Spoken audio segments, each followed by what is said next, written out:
All right, good morning, everyone, and welcome back for another great episode of Talk to Tatiana. And today I want to welcome Anjanette, also known as AJ Harper, to the show. AJ, welcome. Hi, Tatiana. How are you?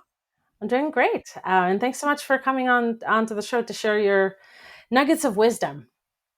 Happy Uh, to be here. awesome. Awesome. So let's get started. So, AJ, tell us a little bit about your entrepreneurial journey. Where did it start? When did it start? And where you are today?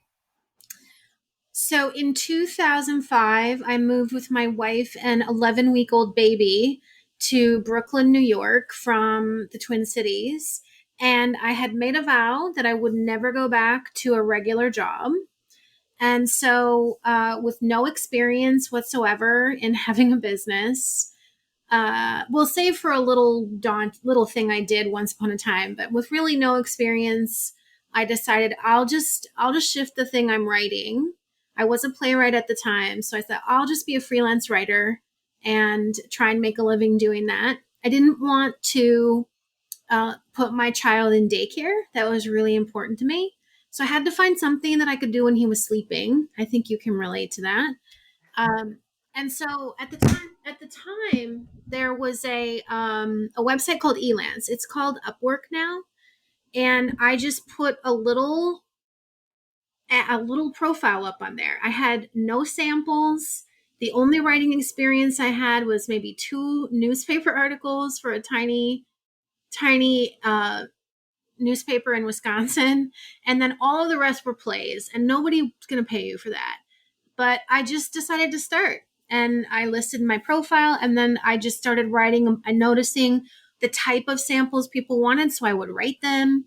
And I just took almost any job that I could get for almost any pay so that I could get the experience and work my way up. And within about, at the time, it was very different then. So this was 2005. There was only about 25,000 writers on Elance, and now I don't even know how many there are on Upwork. Probably four or five times that. But it was still really hard. You had to get to the kind of top of the list, and to get to the top of the list, you had to have a lot of jobs frequently and good ratings. And so that's why I just kept trying to take stuff and over deliver. And within about 6 months, I had made it pretty high. And then within about a year, I was in the top 10% of writers on Elance. And that's how I got my first ghostwriting job for a book. That would happen within the first year. That's really cool. That's a great story. I actually didn't know about the daycare and the kid and everything, which is really cool. Which is very much aligned with what I've wanted to do. So thank you for sharing that. And so, what do you do now? How do you transform people's lives now? Well, that first book, that person asked me to ghostwrite a personal development book. And I didn't know it at the time. And I kind of BS'd my way into that gig. But I delivered, so that's I might have BS'd my way, but I figured out how to do it. And I wrote a really good book. What I didn't know was how connected she was. And so that led to pretty much the next 9 years of my life being just my phone would ring. I never had to do any marketing. So just the back behind the scenes referrals started happening because in the ghostwriting world, a lot of people are just kind of passing along information. Because I was a true ghost, I didn't ever share who I wrote for because I was under strict NDAs. And so that was great. That first really big book happened to be someone who knew a lot of folks. And then once that referral tree happens, you're just busy all the time. And then I hit the 10-year mark and I decided that I was kind of burned out from ghostwriting for other people. And I think that I work with Mike McAllowitz. I'm right with him. And I didn't want to give up writing with Mike because we have a wonderful collaboration that I just love. So I figured I would just keep writing with him, and then I didn't know what else I would do. And he said, you should teach it. And so I said about 2 years of learning how to break down the systems that I use to write great books so that I could teach it to other people. And now it's been several years that I teach Top 3 Book Workshop. which is a 14-week course where I teach people how to craft a book, the real craft of writing a transformational book that delivers some sort of change, which is a specific type of book that I specialize in writing. And I also do some developmental editing, and I'm the head writing coach for Heroic Public Speaking, where I also teach about writing transformational scripts. Awesome. And yeah, I would love for you to talk a little bit about why your workshop is called the Top Three Book Workshop. Sure. Sometimes people say, well, that's such a silly name, but I actually like it. One thing you and I have in common is we like what we like, and we aren't going to always change our mind just because someone tells us to do it. But I just, it's that those books you have that you won't part with, or you say, what are your favorite books? You always see these articles and blog posts. My top 3 favorite business books, my top 5 fiction books of all time, or lists from experts, their top this or that. And then I started thinking about that's what we want. We don't want just a book. We want to write a book that becomes somebody's favorite in some way. And I wanted to call it at first Desert Island books, the books you'd take with you. But somebody already had that. And then I was talking with Jeffrey Shaw, who you also know. He's the author of Lingo and The Self-Employed Life. And he said, yeah, it's like those books you have on your nightstand and they're always there. And that's the image that I had of, we always have 2 or 3 books that we just aren't going to part with. There's an art to writing those. They're not regular books. They're books that stand the test of time. So, that's what I teach people how to do. And so, what I wanted to also kind of to ask you to expand upon was talk a little bit about the myths that people have about writing books and why being a good writer is maybe required, maybe not, but it's I think at least I think is not enough, and you would probably agree with that. Well, I mean, look, writing a book is a daunting task. A lot of people want to do it. It's a dream for a surprising amount of people actually want to write a book.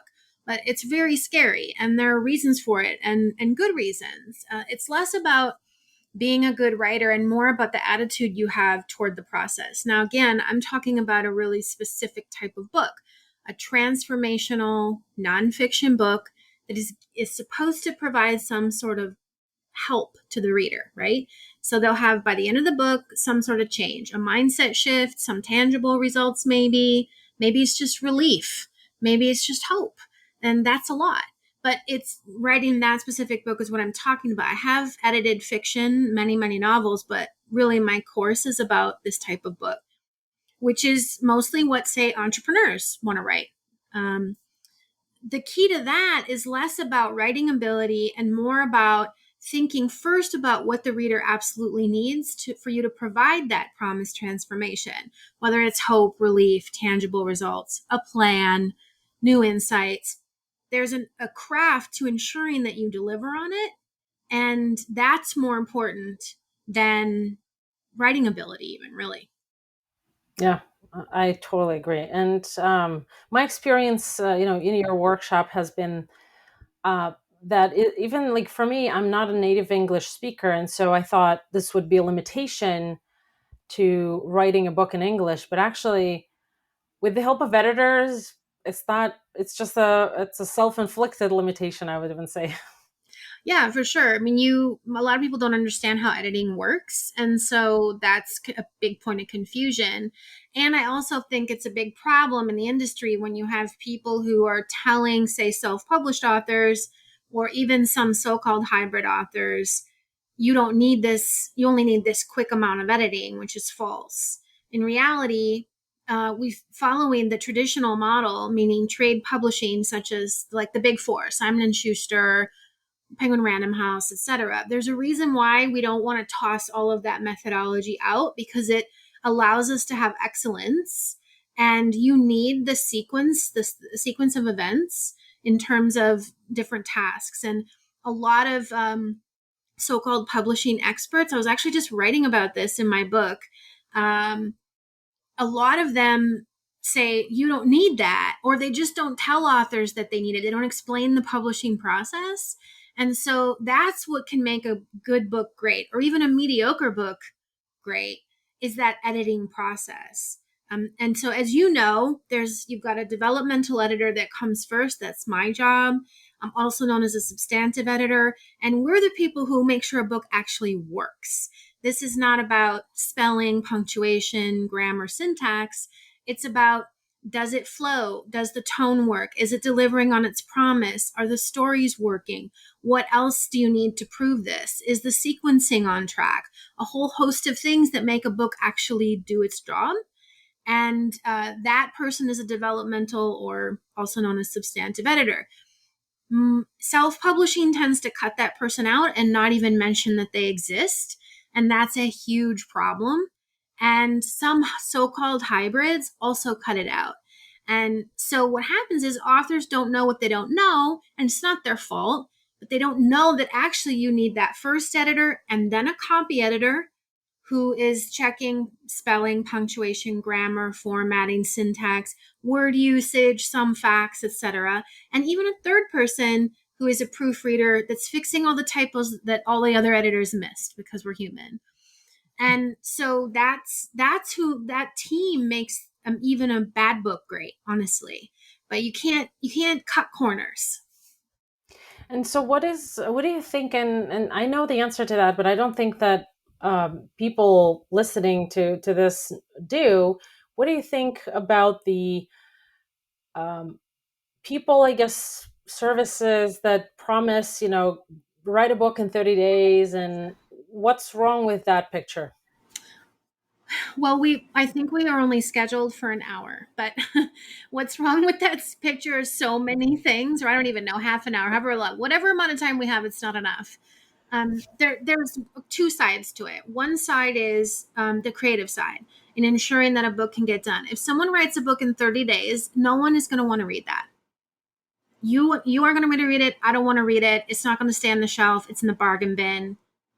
With an exception, maybe if it was, say, a 5,000 word book or a 10,000 word book. But even then, you wouldn't be able to finish all the editing.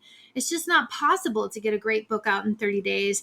And it's not even really that possible to do a great first draft in 30 days. Maybe, but I would usually, if I get something like that, it's a teardown. We kind of have to start over. I think you can develop your book in 30 days. I think you can get ready to write your book and maybe get started on it. But there's so much pre work that has to happen, as you know, to clarify message, to clarify reader, to get a transformational outline together that actually will work. That you could do in 30 days. But then there's the other side, Tatiana, which is all the business and selling opportunities that you miss out on if you try and get a book done in 30 days. You aren't going to be able to get the reviews you need. You aren't going to be able to get on some podcasts and media opportunities in time. You can't get galleys together to get endorsements and do pre work. You won't be able to have much time for a pre order campaign. There's just a million things you won't be able to do. And certainly, when you try and get something done so fast and get it to market really fast, then you cannot take advantage of trade distribution, which you have. And I know is really, really important. And not all authors are qualified for it or eligible for it, meaning it just doesn't make financial sense. But not understanding trade distribution is one of the biggest problems and disadvantages aspiring authors have. And I just actually taught this week in workshop. We're on the publishing week. And I have people in that class who are published authors several times over, and they're in my workshop. They still didn't know about trade distribution, and they were distributed. So it's a huge, the problem is people don't know enough. And then there's a lot of people who kind of take advantage of the fact that they don't know enough. Yeah, I totally agree. And I'm very thankful that I came across your workshop. I actually, I don't know if you know this, but the idea of writing a book actually surfaced a number of years ago when I came across this guy who was selling his, I don't know what to call it, whether it was a course or I don't even know what it was, program, I guess, or whatever, where the actual writing of first draft, he said you can do it in 10 days or something like that, or whatever. Like he was teaching you his methods and stuff. And so I didn't sign up for that course because I was like how do I even make this happen? I don't even have an idea Mm-hmm. yet. But the idea, the seed, I guess, was planted in my brain to someday write a book. And he made an interesting point, which I still remember, is that a book can serve to make you an ACE. And A stands for authority, C stands for celebrity, and E stands for expert. And so that really stuck with me. And so initially, when I wanted to write a book, I was writing it to be the authority and expert in the field. Whereas now, through going through your workshop, I actually don't care about that. And so I wrote a book that would actually change people's lives, and all of that thanks to your book. But the I thing mean, is, to your show. Tatiana, you still got to be an ace in the end. Like if you write toward being an ace, then you're automatically going to, you're not going to make the same choices. But if you write toward, I'm going to serve, I'm going to make sure I deliver on this, I am going to help people, I'm going to bust my butt to make sure that I connect with this reader and that I deal with their doubts and criticisms, that this makes sense for them, that I've given them everything they need for this. And when you do that, then you still get that outcome. But now you have a book that people really love and they want to tell people about instead of just a book that you just got done, you know? Yeah, yeah, absolutely. And so, in terms of expectations, can you talk a little bit about um, kind of managing people's expectations? And I'm one of those Mhm. people. So, in terms of just like what the journey of writing a book, a good book, is like, time wise. Time wise, yeah, it's way longer than anyone thinks. And if it can get, you can get waylaid by life, and that's what happens. It's been happening to me, honestly. And I've been doing this for a really long time, but it happens, life gets in the way. Realistically, you need at least a few weeks to develop your idea, and that's if you have somebody helping you and you need, because you need a sounding board. But the writing process, I've had students who have completed their entire first draft in the 14 weeks. So a person could, I would say, reasonable 3 to 4 months. If you have a really good outline you can work with, you can get a terrible draft done in 3 to 4 months. I mean, it's really not going to be good, but you're just getting it down on paper, because how you make a book great is in editing, as you know. And then I would say realistically, you need at least 3 months to do the developmental substantive editing. And if you're doing nothing else, you could cut that time down. But if you have a life like you, kids, business, and so forth, you need to be realistic about that. Sometimes it can take even longer. It can take months and months and months. If you discover something, or if the book needs more help than you thought, which is fine. It's okay if that's the situation. But your editor might need more time, depending on what's happening with that draft. So realistically, minimum 6, probably closer to 9 months to try and get it ready to what we call production and publishing, which is when you move into copy edit mode. And then it's because we're no longer doing big stuff, we're just fixing stuff. So that process then is a few more months, and that depends on if what type of publisher you have. Awesome. Yeah. And so from the concept, just to give people an idea, because I had no idea that it takes so long, but if you, let's say you were going with a hybrid publisher, which is where you pay for the service and you still get the benefits of a traditional distribution, what is the timeline from start to finish, from the concept to the published book? From concept to published book, it could, realistically, you're looking at, you know, 16 months to 2 years. It just, Yeah. because you just said concept. So when you went into hybrid, you had a draft. So Right. that's different. You weren't, you were working on it, but you weren't starting from scratch. That process can take some time, especially if you're on your own. And so, what is your favorite, I guess, if you have a favorite method of publishing? And just briefly talk a little bit about that so that people have an idea of what options they have. I don't really have a favorite. I think it's more about priorities and what matters to you. There are three main pathways. The first that we most of us know about is called traditional publishing or trade publishing. And the thing many people don't realize is trade publishing can be a publisher of almost any size. We hear about the big ones like Penguin Random House and McGraw-Hill, etc. But there are mid-tier publishers that have a lot of power and ability in the marketplace. And then there's even small presses, and they're easier to get deals with. You might not get a big advance, but you might be able to get more marketing help or other types of opportunities. So there are thousands of publishers. We talk about the big four all the time, but really there's thousands. So a traditional publisher, that is going to be your longest timeline, because in addition to trade distribution, which is the reason why it takes longer, because you have a sales team with trade distribution that's actually trying to help create demand. And they have timelines. They have to pitch to the big box stores, to the chains, etc. And so you have to reverse engineer backwards. That's why it takes so long. And people don't understand that. They say, "Oh, why do you want to do traditional publishing? It takes so long." Well, because you miss out on this other stuff. If it's fine if you make that choice, but at least do it with the knowledge that you're missing out on having that trade distribution. That's why it takes so long. That and the editing process, which is necessary. Really important for your listeners to know that people may call themselves a traditional publisher, but if they charge you anything, literally a penny, they are not traditional publishers. Okay. Then there's self-publishing, which everybody seems to know about. And there's really the two ways to do self-publishing: DIY it, build your own team, which you can do, and get everything to market yourself. And then there's another option, which is a package. You can invest in somebody who's built the team for you, but you're still self-publishing. So you're not going through. Oh, and I forgot to mention, the other reason that the traditional publishing can take long is you often need to get an agent, and then that agent sends you out on subs so that you can try and get a deal. So that is at the front end a longer process. Hybrid is a combination of two, right? It's trade, meaning it has the standards of trade, the real hybrids, just to be really clear. A lot of people call themselves hybrids, but they're not telling you the truth.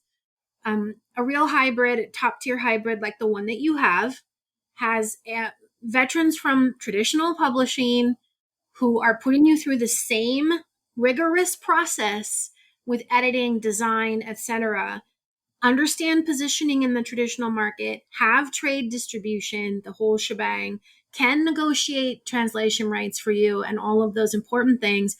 The only difference is you're investing in it. And so that makes it a hybrid. Awesome. Thanks so much for sharing that. And in terms of book creating opportunities for you, talk a little bit about what those opportunities could look like for someone who wants to write a book someday. What do you mean by book creating? Your book, your written book, creating Mm-hmm. opportunities for Oh, you outside of the actual book. Oh, so many. Well, obviously, it's expanding your reach and expanding your following if that's something you want to do. I mean, a lot of authors don't want to have any monetization beyond that, but they're just trying to grow their profile, which it can be super effective in doing that. Your whatever social media following, your list, etc. But I think it's very helpful for speakers to raise their profile and get from workshops onto the main stage, that sort of thing. I also think it's can help you with courses, programs, other offerings, get clients. And then, of course, media opportunities are much more possible, everything from podcast to broadcast media. Awesome. And as we wrap up here today, can you talk a little bit about if someone is listening and they are thinking of writing a book, what could they walk away with? Besides the information that you've shared, one thing that they can get started with today to help themselves write a better book. The number one thing they want to do is start being very clear about who is their reader. That's it. Who is your reader? And to think about it not in terms of demographics, but in terms of psychographics. Specifically, who are my people? What do they want? And what's standing in their way? And then what you know about what they want and what's standing in their way is really the book. They might have a misperception about what is standing in their way. And if they only understood this XYZ, that they could get what they want, that's your book. So it's understanding who your reader is, what they want and what's in their way, that is the beginning of a great book. Awesome. Thank you. And now share where people can find and connect with you, so that, they can learn more about you, your work, and your workshop. Sure. ajharper.com is an easy way to get me. And I have, I have social media, but the main deal is to go there to find out. You can sign up for a mailing list there, where you'll hear about when the workshop is available, etc. Awesome. All right. Thanks so much for sharing some great tips with my listeners, and for, as always, bringing your great smile and energy to the show. And everybody get Tatiana's book. It's wonderful. Thank you. Thanks so much, AJ. Thanks, Tatiana.